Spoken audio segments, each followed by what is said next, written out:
In a previous video, I covered how Kangman Lee was talking about how he wanted to ban porn and followed it up talking about how he was surprised that banning porn was an unpopular position on the right. And friend of the channel, you could even argue, Gothix, who I met in Texas during the Side Scrollers King of the Cart competition. She was awesome. Had a great conversation with her. Very down to earth, very authentic, and just very great vibes I got from her. Honestly, she says, quote tweeting Kangman, "I find it disgusting that those screeching about censorship are obsessed with defending their quote unquote right to fap to a stranger's body. Fully, which this I have a massive issue with. Like, how is that hurting you? If I mean, there are weirdos out there in this world doing everything under the sun. Why do you care what they're doing? If they're thinking about you or what? Who don't care? Don't care. To fap to a stranger's body, fully aware the porn industry is a hotbed. So now we're going to be moving the goalposts from it gets at the kids and it's addicting to, oh, it's a hotbed for human trafficking. Okay, that's a new one, but okay, I'll hear her out on that. Adopting a live and let live mindset inevitably spirals into moral rot, leaving us stunned when we're suddenly justifying horrors like child mutilation. What?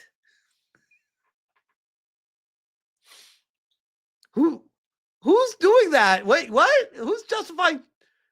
What does child mutilation?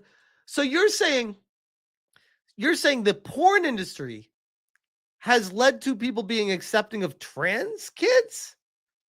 That's a leap. All societies need guardrails, which honestly, I don't necessarily disagree with her on that. I think on the premise, I think, yes, societies do need guardrails. I think the disagreement, the fundamental disagreement comes in is where those guardrails get placed. And if you think that's authoritarian, you're a moron. Okay.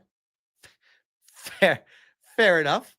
Peg says, I don't think your guardrails should be applied to victimless crimes and are in stark contrast to free market ideals. If a society believes porn is bad, then create a society that doesn't want it. You can't achieve this peacefully with state force. Gothix says, what do you mean victimless crimes? I mean, two adults sharing images consensually doesn't victimize anyone. Excess is usually bad. A person can die from drinking too much water. The state can't be used to control behavior. So, and she doesn't respond to that, but I think that was a fantastic retort. I said, my goodness, this is such a highly regarded stance and a hill to die on. I swear the whole ban porn thing from the extreme right is going to tear the side apart and give the power right back to the lefties. Just wait. Just watch. GoonerGate was foreshadowing. And she quote tweeted me. She said, sir, stating that societies need moral guardrails is not the same as advocating for a ban. Happy to discuss this with you. So again, now we have another person on top of Kangman Lee that wants to have a conversation about this. And I'm like, great. I know John Delarose also wanted to have a conversation about this. And I find it curious, by the way, that it's a common thread with these people. They just want to talk to people about it, to get the word out there, to push the gospel, if you will, of changing people's mind with it. And again, I'm all ears for it. I don't want to turn them down for it. But I mean, let's keep it a buck here on what's happening. I said, Gothix, you know I got nothing but love for you, but guardrails only work when they're aimed at criminals, not consenting adults. History has proved this time and time again. You don't fix human trafficking by banning porn any more than you stop drunk driving by banning cars. Adults don't need government babysitters. They need to exercise better judgment. I'm all for programs to assist with addiction in all walks of life, not just with porn, but smoking, drinking. I mean, you name it, anything you're addicted to. Can a crutch can become a vice that eats away and destroys your life. I don't know what the fixation is for banning porn. It's almost like their vice and their addiction is to hate on porn. Like, you need a program to assist you with your addiction on hating people that like porn. Freedom means personal responsibility, not forced morality. And Gothix says, Grok, have I ever advocated for a ban on porn? And Grok says, no, you haven't. Based on your post, you never advocate for a ban. You've criticized its ties to human trafficking and pushed for societal guardrails like cultural shaming or rejection, explicitly separating that from government bans. This aligns with your emphasis on personal and communal responsibility over state enforcement. Coffee and Chocolate says, if you haven't, then where's the daylight between you and Smash? Legit question here. If there's no advocacy for legal ban on pornography from you, what's the crux of your disagreement? Porn is bad for society generally and should be discouraged. It's a very good point. If she doesn't want to ban porn, what are the guardrails that she wants to put in place? And the only thing that comes to mind is digital ID. And now we get the people on the right advocating for digital ID. So when people ask you, like, how does porn have anything to do with the digital ID, or why would people want the digital ID? Where are the citizens in society? Here we have them. These are the people. And they will deny it till their face turns blue. They will say, no, we don't want a digital ID. We just want a way for the government to know that it's you that's accessing these things. Okay, so digital ID. Gotcha. Okay. So that opens up an entire whole portfolio of massive issues, from governmental lockdowns to hacks of your data, to restricting, to blocking your bank accounts, to a state control, everything that goes on with that. It's a massive problem with it. We have Sir Dam coming in on the top rope. There is no constitutional right to pornography. Yeah, no shit, you effing idiot. However, there is absolutely a constitutional right related to the freedom of expression, as well as a constitutional right to privacy, liberty, and rights pertaining to commerce. This is the problem. And I think not to get this confused with Gothix, but here we have the issue of hardcore people on the right-wing extremists now will get put in a basket together, because that's how this always works. Even if they might stand for different nuanced approaches. Kangman wants a full-on ban of porn. John Della Rose, full-on ban. Melanie Mack, God only knows what she considers porn.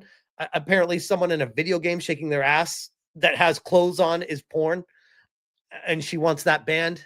Razorfist, God only knows what he wants to do, and Gothix. So all these people, alongside many others as well, voices in the community, that are all speaking from the same, we want limits or bans on porn completely. And it always seems to come back to religion.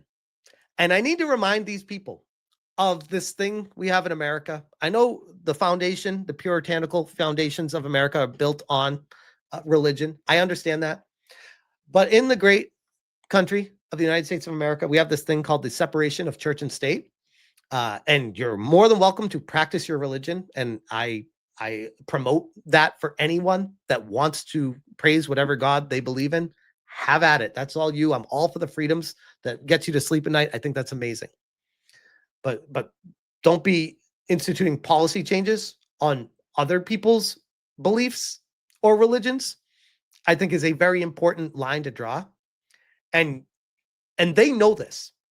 That's why it slips out every once in a while where they go back, oh, moral, God, in the Bible. Sometimes it slips out, but they know to avoid that for the most part, because they know that's where it gets them in trouble with the whole church and state separation in America, because you can't fall back on that as why it needs to be done in the United States. It is a failing argument. Emerald Apple says, ban pornography sounds moral, but consider its implications. Countries like Iran, Yemen, Afghanistan. Listen to the names of these countries, by the way. This is the same type of world order that these people want to live in. China, Pakistan, Indonesia, North Korea, and South Korea have banned it, often through authoritarian rule. Many face repression, flawed elections, conflicts, and inequality. Most restrict expression of assembly, lacking strong free speech protections. They often have extensive surveillance and weak privacy laws. South Korea, less authoritarian, faces low birth rates and a demographic crisis. Weird. So banning porn didn't get babies being popped out. It's almost like, I know this is going to sound crazy to say, it's almost like fixing the economy is actually what gets more babies to be made. Because I will go back to, I don't have any issues with porn. I think porn can be a great thing, especially in relationships. I think porn can be amazing, depending on the type of relationship you got. I think it's great. But the problem with the whole low birth rate thing is it's not porn. It's not porn. I tell you straight up, like me and my wife wanted to have more kids, genuinely did. I wanted to have a big family. I wanted to have 4 or 5. I wanted to have a lot of kids. She didn't necessarily want to have a lot of kids, but she was open to the idea of having more kids. We had one. We definitely wanted one. We wanted another one. We definitely had another one. We wanted a third one, and we had to apply the brakes. And porn didn't even enter the conversation with us. It was straight up, we can't afford a third kid. And I'm not talking baby formula and diapers. We could afford that. That wasn't the problem. We could have figured that shit out, and I'm sure there's programs in place and stuff. That wasn't the issue. It would have been a struggle. It would have been a challenge. We would have been able to do that. At the time, I was recently laid off from working at Qualcomm, or my contract ended and they didn't re-up it, but same difference. Actually worse, because I didn't have any kind of payout. So my contract ended. I didn't have any incoming money, and we just had our second kid. There was no guarantee of any income coming in from me for the foreseeable future. No matter what I tried to do, it was very challenging to find a career. By the time I got a job years later, it was by the time my wife was like kind of getting to the point where it's too old to have a third kid and have a safe pregnancy. So the real problem with raising the birth rate here and the problem why it can't be done has nothing to do with pornography, at least in my world. In my world, it's the government, what they should be focused on instead of banning fucking porn and banning all these other things, is fixing the fucking economy. A single income household. Make single income households great again. I actually tweeted that out earlier today. It's something that needs to happen. Back in the day, you could afford buying an entire house. It would be a starter home, but still a legitimate starter home for a wife and 3 kids and husband on a gas station attendant's salary. And the wife could stay home, cook, and do all the wife duties. What happened to that? Where did we go wrong? Because now it's completely fucked. Housing, insane. Mortgage rates, insane. Depending on where you live in the country, I'm in California. I could not afford the house I live in right now. If I wanted to go buy, I mean, maybe, actually, I shouldn't say I wouldn't. Maybe I could. If I put everything together, and my wife put everything together in our lives outside of the equity we've built in our house, if we tried to buy it now, because it's gone up almost double since we bought it, we would really struggle, especially with the mortgage rates right now. It is insane. I don't know how people do it. So, yeah, when people are like, yeah, I'm not having kids, it's not worth it, I can't afford it, I get it. That's fucked. That's the problem, not porn. So miss me with that. Oh, porn is destroying relationships and the family and the sex life. It's like, no, it ain't. No, it ain't. Maybe it is for you, but it sounds like a you problem, bro. Sounds like a you problem. And I'll leave it with this. Permaban says, comparing the banning of pornography to the banning of heroin is flawed because two differ vastly in their impact and nature.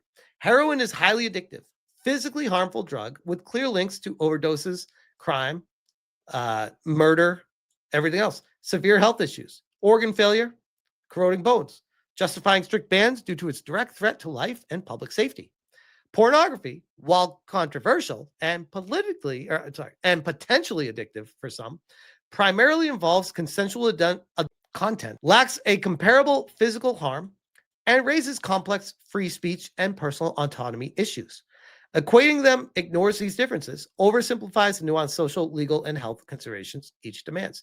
I think that's really important to note, too. There's a lot of false equivalencies out there when it comes to porn, and people trying to say, oh, it's like this, it's like that, and that's why it needs to be banned like this or restricted like this. It's not going to work. It never will. And it's really frustrating that, unfortunately, it seems like friendships are probably going to be severed because of the ideological differences that people have. I'm not about that, by the way. I can disagree and still be cool with people, but I do worry the more extreme people get, the more quick they are to toss friendships out. And they might not be there yet, but just wait. As soon as that starts happening, then you know horseshoe theory is a real thing. And I'll leave that one there.